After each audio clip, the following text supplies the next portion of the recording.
Does everyone know what RAW is? Okay, RAW is the signal that comes, in theory, directly off the sensor, and there's no encoding, there's no messing around with that signal. It goes directly to a solid-state drive. And the problem with RAW is that the files are huge. The files are enormous. Now, VLOG, the log stands for logarithmic, and that's because it's a logarithmic gamma. And when I said Rex 709 a minute ago, that's also a gamma. And what is a gamma? A gamma is kind of like the contrast curve. You know, what happens to the shadows and what happens to the highlights. I'm simplifying, but that's what it is. What is a logarithmic gamma?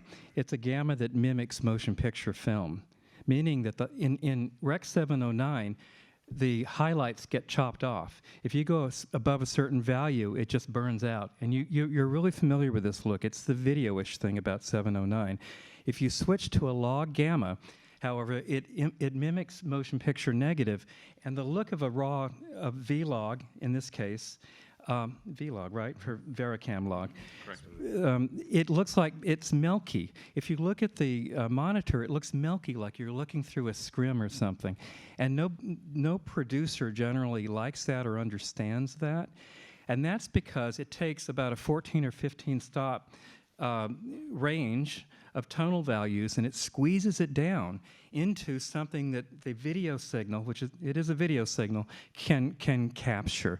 Then later in post, you stretch it back out to look normal, and voila, you've got like 14, 15 stops instead of the normal 6 or 7 stops you have in Rec 709. That's the whole purpose of log gammas. And I make a point of this because if you can't afford to shoot RAW, or you don't want to do that workflow, which is more complicated, log gammas are a good solution. I shoot exclusively with log gammas or RAW. That's all I shoot. I don't even shoot Rec 709 anymore. You monitor Rec 709? I do something that's unorthodox. I've been grading film for 40 years, so I have, of course, DaVinci Resolve, which we all know used to cost $750,000, and now it's like $200 and something dollars. And I have a workstation at home. And every single thing I shoot, I grade myself. That's a condition for working with me. I'm going to grade the footage because I think part of the cinematographer's role is to establish the look of something. Now, in the old days, the cinematographer would, dictate how the film was processed, and the cinematographer would put filters in front of the camera and come up with exposures and other things. These days, we all know what you can do in the digital realm. That being the case, why am I not going to want to carry the image through to the end? And so that's what I do.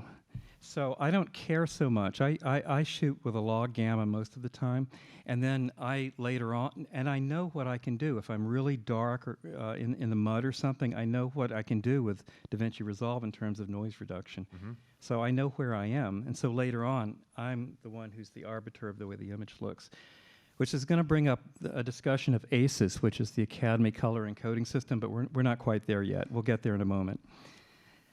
Do you have anything to add, Gregor? Well, just that you can kind of take all of that, which he was just telling you about, and it actually applies to 2 places on the chip. So if you were shooting or trying to get your mind wrapped around a project that's going to give you the most latitude possible, cameras now aren't pigeonholed even into that one area. So if you needed to go into a low light situation, or it's totally possible. But the reason any of that stuff would make sense is to speed you up and get you through situations faster, especially if you're run and gun and documentary type stuff.